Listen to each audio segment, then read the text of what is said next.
구원에 이르는 바른 신앙이 무엇인가?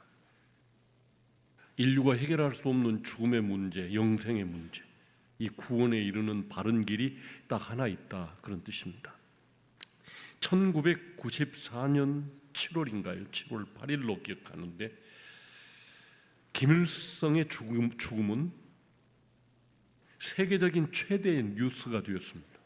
그의 죽음을 애도하는 북한 사람들이 산처럼 바다처럼 광장을 메우며 통곡하고 있었습니다.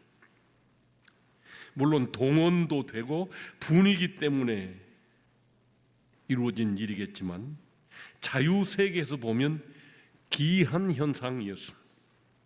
이를 보고 있던 한 성도가 전화했습니다. 목사님, 그거 보셨지요? 김일성 애도하는 사람들이요. 흥분한 목소리로 전화했습니다. 네, 라고 대답했는데, 그러자 질문이 쏟아졌습니다. 저들이 제정신이 아니지요? 그러면 저들의 믿음보다 우리의 믿음이 낫다는 것 어떻게 증명하나요? 지금 우리도 저들처럼 집단 최면에 걸려서 예수 믿는다고 말하고 있는 것은 아닙니까? 당시 현장을 체험했던 연변의 한 교포의 말입니다. 거리마다 온통 울고 다니는 주민들 뿐이었습니다. 첫 번째 주제 함께 읽죠. 사랑치고 종교심이 없는 사람은 없습니다. 신을 믿지 않아도 무엇인가 종교 비슷한 신앙이 있게 마련입니다. 어떤 사람은 신이 없다고 마구 떠듭니다. 하나님을 믿으려니 나를 믿어라, 내 주먹을 믿어라 라고 말하기도 합니다. 칼리굴리라고 하는 사람은 서기 37년, 그러니까 예수님 십자가 처형이 있은 지 몇 년 뒤 그가 로마 교황이 됩니다. 그는 신이 없다고 방자하게 외쳤습니다. 로마 황제가 되었는데 신이 없다고 외쳤습니다. 하지만 천둥만 쳐도 침대 밑으로 숨는 겁쟁이였습니다. 그러기에 어느 나라나 문화나 나름대로의 종교가 있다는 것입니다. 별 신기한 종교로부터 고등 종교까지 천차만별입니다. 인도 갔을 때 그 신전에 새겨진 그 음란한 조각들을 보면서 역시 인도는 저 영향 때문에 성폭행이 많이 일어나는 그런 나라구나 라는 것을 느꼈습니다. 가는 데마다 큰 돌기둥들이 세워져 있기나 인도나 네팔에 여기저기에 남녀 성기가 새겨져 있고 그것들을 신으로 섬기는 민족입니다. 이렇게 종교심이 많은 이유가 무엇일까요? 하나님께서 인간을 창조하실 때 하나님을 사모하도록 창조하셨습니다. 그러므로 종교심이 없는 사람은 없습니다. 아무리 안 그런 척 무관심한 척 해도 신을 두려워하는 것이 사람의 본성입니다. 탄생하는 순간부터 인간은 신을 그리워하게 되어 있습니다. 마치 남자가 여자를 그리워하듯 여자가 남자를 그리워하듯. 요즘 저는 우리 주변에 사는 청소년들, 어린이들이 우리 교회에 평일에는 우리 교회를 그들이 지배하고 있습니다. 아무리 추워도 저 뒤에 방방이 출석하는 사람들이 있고, 좀 추우니까 1층 사랑방은 딱 자기들이 차지하고 앉아서 아주 웃고 깔깔대고, 그런데 거기에 남녀가 함께 있다고요. 중학교 1학년이나 초등학교 6학년이나 이렇게 되는 것 같은데 너무너무 서로 좋아하면서 그렇게 앉아 있습니다. 거기 불 켜져 있고 사람들이 오고 가고 하니까 늘 감시를 하니까 제가 일부러 농담도 하죠. 참비나 남녀 7세 부동석인데 그러면 멋쩍게 웃습니다. 이렇게 본능적으로 좋아하게 돼 있단 말이죠. 마찬가지로 남자 또는 여자가 존재하듯이 신을 그리워하는 사람의 마음을 보면 신이 있다는 것이 분명합니다. 그렇다면 어떤 신이어야 될까요? 우리가 믿는 신은 어떤 신을 추구해야 될까요?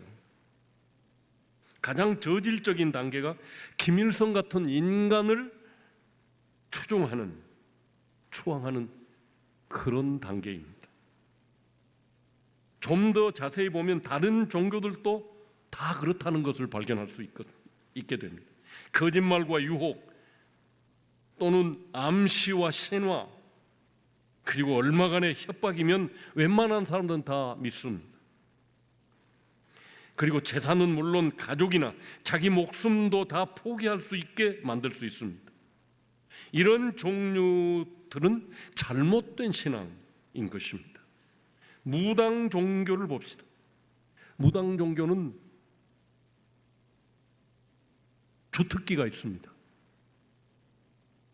특별히 아기를 낳게 하는 무당 종교 또는 사업에 성공케 하는 그런 능력이 있는 귀신, 그래서 이것들을 다신론이라고 그렇게 이야기하죠. 반면에 주특기가 있다면 못하는 데도 있다, 약한 데도 있다라는 의미입니다. 하나님은 전능하시죠.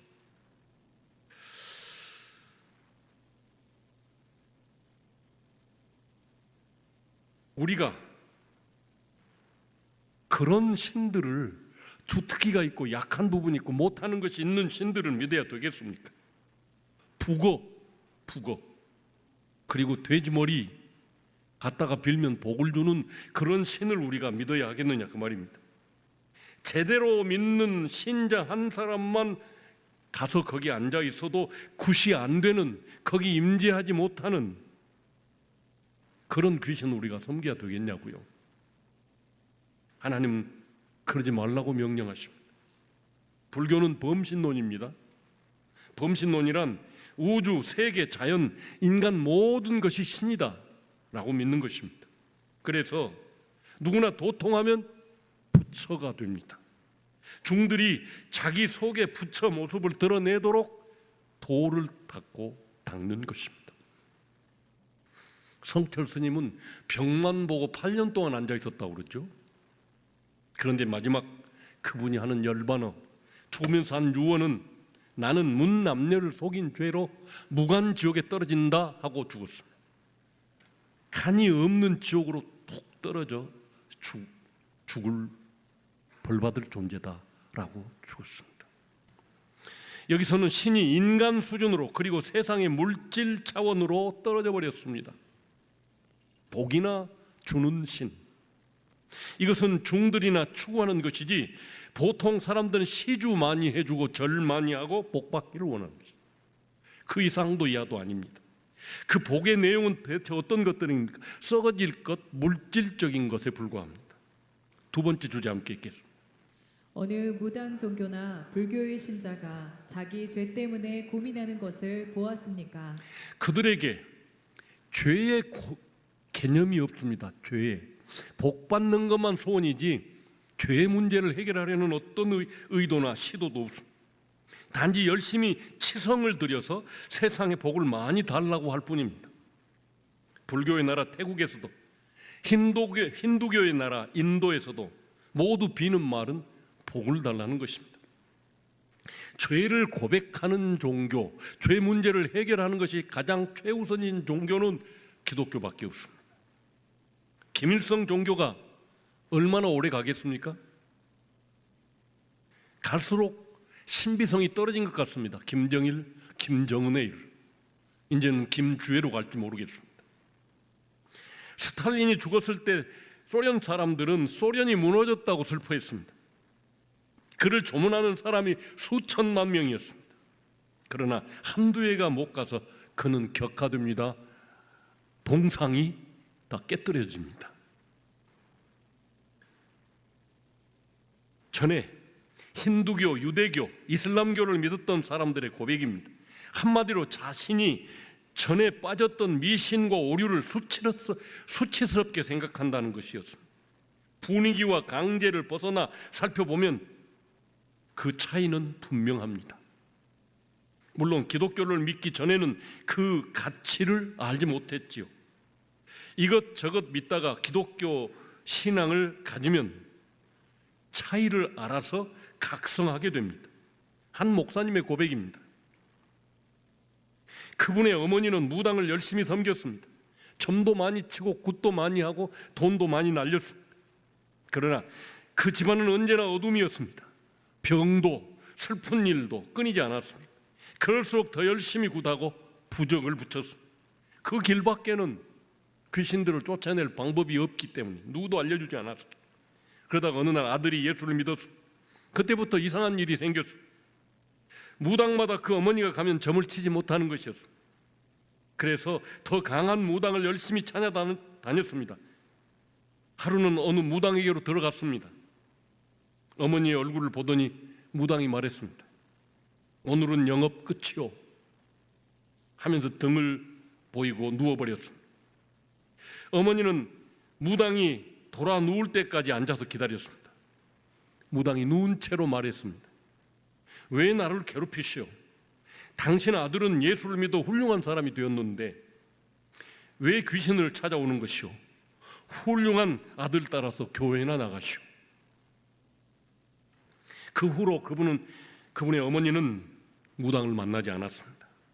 그렇다고 무당의 전도를 듣고 교회 나갈 분위기도 아니었습니다. 그러다가 어느 날 예수님을 믿고 영접해서 그 후에 고백한 말입니다. 내가 죄가 너무 많아서 어찌할꼬. 여기서 우리는 엄청난 차이를 봅니다. 비로소 자기의 모습을 예수 영접하고 나서 자기가 죄인이라는 것을 발견하게 됩니다. 전에는 단지 문제 해결만 보고 돈이나 자식이나 남편을 위한 치성 여기에 집중했지만 이제는 자기가 죄인이라는 것을 발견하게 된 것입니다. 자신이 하나님 앞에서 어떤 모습인지 흥미도 없었습니다. 이것이 사람들의 모습입니다. 귀신이나 종교에 맹종하는 사람들에게는 자신의 참 모습이 보이지 않습니다. 기독교를 믿어도 무당 믿듯 하는 사람들은 여전히 같은 모습입니다. 어떻게 하면 하나님께 빌어서 복 받을까? 세 번째 주제 함께 읽겠습니다. 우리가 믿는 신앙이 옳은 줄 어떻게 알 수 있을까요? 우리가 믿는 하나님이 어떤 분인가 알면 내가 지금 바른 길을 가나 미신을 섬기나 라는 것을 알 수가 있습니다. 다른 모든 신들은 괴팍합니다. 우선 얻어먹으려고 합니다. 얻어먹기 위해서 병도 주고 우환도 줍니다. 또한 많이 바치는 자는 무조건 좋아합니다. 그 사람이 좋은 사람인지 나쁜 사람인지 상관없이 이렇게 부도덕한 신을 왜 믿고 경배해야 하겠습니까? 하지만 우리 하나님을 보십시오. 본문이 뭐라고 합니까? 인간은 하나님 앞에서 아무것도 자랑하지 말라고 했습니다. 용맹이나 지혜롭거나 돈이 많아도 그것은 자랑거리가 아니라는 것입니다. 그러면 무엇을 자랑해야 할까요? 명철해서 하나님을 아는 것을 자랑하라고 합니다. 하나님을 아는 것이 지혜의 시작이라는 것입니다. 하나님을 모르는 것은 무지하다는 것입니다. 하나님을 알기까지는 절대로 똑똑한 사람이 아니요 미련한 존재라고 성경은 이야기하고 있습니다. 그 하나님이 어떤 분이십니까? 자랑하는 자는 이것으로 자랑할지니 곧 명철하여 나를 아는 것과 나 여호와는 사랑과 정의와 공의를 행하는 자인 줄 깨닫는 것이니라. 나는 이 일을 기뻐하노라. 여호와 하나님은 사랑과 정의와 공의를 행하시는 분이십니다. 여기서 다른 신들과 근본적인 차이가 납니다. 그분은 공평하십니다.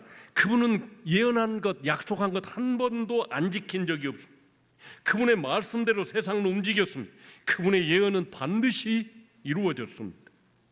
성경의 말씀대로 되지 않은 것이 있다면 하나라도 여러분들이 찾아내 보십시오. 없습니다. 그 하나님을 우리가 믿는 것입니다. 또한 그분은 의로우십니다. 의롭기에 죄 많은 인간들을 벌 주시는 분이십니다. 악한 자를 그냥 두지 않고 반드시 심판하십니다. 많은 사람이 심판이 더딘 것 같아서 멋대로 삽니다. 그러나 무서운 심판의 날은 반드시 온다고 성경은 이야기하고 있습니다. 하나님의 의는 악을 절대로 그냥 두지 않으십니다. 만약 악을 그냥 두고 돼지머리나 바친다고 복을 준다면 신도 아니겠죠. 하나님을 믿기에 심판이 공정한 것을 압니다. 그리고 그것이 우리에게 위로가 됩니다. 하지만 그분은 동시에 사랑이 한이 없이 많으신 분이십니다. 자비로우신 분이라는 뜻입니다. 뭘 이야기하는 것입니까? 인간을 구원하시기를 원하시고 그분이 내놓은 구원 방법이 기가 막힙니다. 하나님은 인간의 고행과 노력과 선을 고행과 노력을 선으로 삼아 복 주시는 분이 아닙니다. 하나님은 어떻습니까? 어떻게 하셨습니까? 자기 보좌를 버리고 이 땅에 내려오셨습니다. 그리고 우리 죄의 대가를 자기 몸으로 다 짊어지고 죽으셨습니다. 놀라운 일이 아닙니까?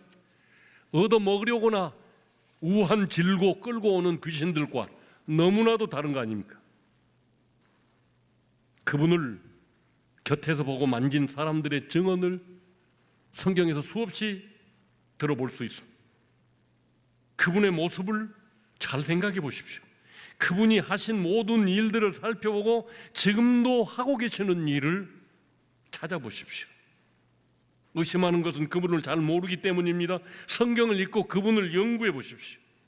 그분이 우리의 죄 때문에 죽은 것을 못 보십니까?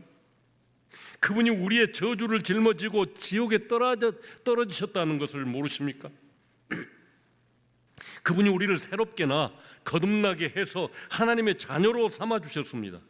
어느 신이 어느 종교가 이런 파격적인 은혜를 사람들에게 주었습니까? 아니죠. 함께 읽어보겠습니다.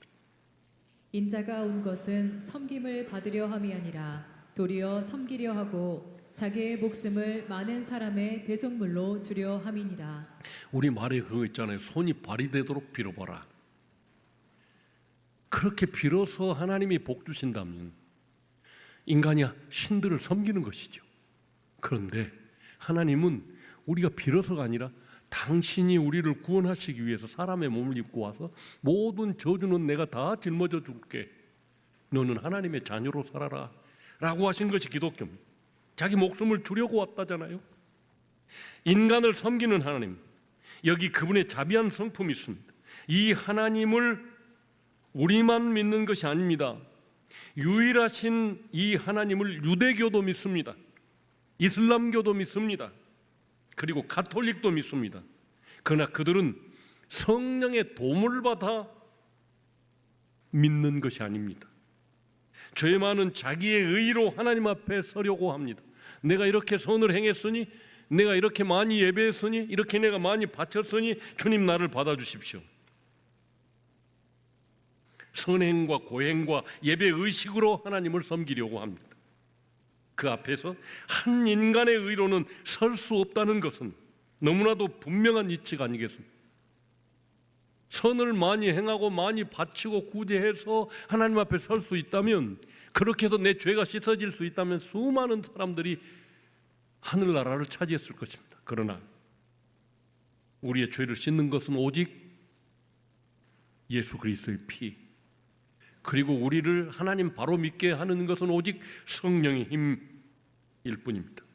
결론적으로 우리는 하나님을 바른 방법으로 믿고 있습니다. 우리가 그분의 구원에 순종한다면 어떤 일이 일어나겠습니까? 예수를 바로 믿어서 구원받은 하나님의 백성들은 그분의 성품에 우리도 참여하게 됩니다. 그분과 똑같은 심정으로 세상을 살게 됩니다. 가난하고 소외되고 약한 존재들을 섬기고 싶은 마음이 생겨납니다. 그래서 우리는 그 힘으로 세상을 이기며 삽니다. 자녀들아, 내가 너희에게 쓰는 것은 너희 죄가 그의 이름으로 말미암아 사함을 받았으며 너희가 태초부터 계신 이를 믿으며 알며 너희가 악한 자를 이겼음, 사탄을 이겼음이니라 라고 요한 1서는 이야기합니다. 우리가 바른 신앙에 있음을 아는 길은 바로 이 능력입니다. 죄 사함 받는 능력, 하나님을 아는 능력, 그리고 악한 자, 사탄을 이기는 능력. 무엇으로? 성령으로. 우리는 하나님으로부터 죄 사함을 받았습니다. 그분의 자녀로 다시 태어났습니다. 그분을 날마다 배우고 닮아갑니다. 하나님을 닮아가지 않는다면, 하나님의 능력이 내 삶에서 나가지 않는다면, 세상을 이기지 못하고 쓰러진다면 바로 믿는 사람이 아니라는 말입니다. 귀신을 쫓아내고 병도 치유하는 하나님의 힘을 느끼며 살아갑니다. 하나님의 의로우심을 내 속에서 확인하여 살아가고 있는 것입니다. 주님께서 주신 새 소망으로 미래를 바라보고 있지 않습니까? 믿음, 소망, 사랑, 이 세 가지는 항상 있을 것인데 그 중에 제일은 사랑이라. 믿음으로 구원받고 구원받은 우리는 새하늘과 새 땅, 질병도 눈물도 슬픔도 없는 그 영원한 세계가 우리를 위해서 준비되었다는 것을 소망하며 삽니다. 그리고 사는 방법은 서로 사랑하는 것입니다. 이 셋은 항상 있을 것이랍니다. 그 중에 제일은 사랑입니다. 영원한 나라를 준비하며 그 나라를 차지하기 위해서 당당하게 살아갑니다. 죽어보니 하나님도 없고 천당도 없다고 칩시다. 그러면 약이 오를까요? 아니, 당당하게 의롭게 산 것을 감사하지 않겠습니까? 밝은 마음으로 밝고 능력 있게 산 것에 무슨 후회가 있겠습니까? 그 자체가 바로 축복입니다. 그래서 가장 바르고 의롭게 살게 된 것입니다. 무엇 때문에? 하나님의 말씀 때문에. 이것만으로도 하나님의 모든 말씀이 사실인 것을 증명하게 될 것입니다. 우리는 태초에 창조하신 하나님의 형상으로 영광스러운 존재로 창조되었습니다. 다만 죄로 덧씌워져 있기 때문에 그 죄를 걷어내고 새 사람으로 창조되어지면 새 하늘과 새 땅이 우리의 것입니다. 주님이 우리를 위해서 예비해 놓으셨다는 이 곳이 준비되어 우리에게 내려올 줄로 믿습니다. 할렐루야. 우리의 삶은 모든 것이 합력하여 하나님의 아름다움, 선을 이루게 될 줄로 믿습니다.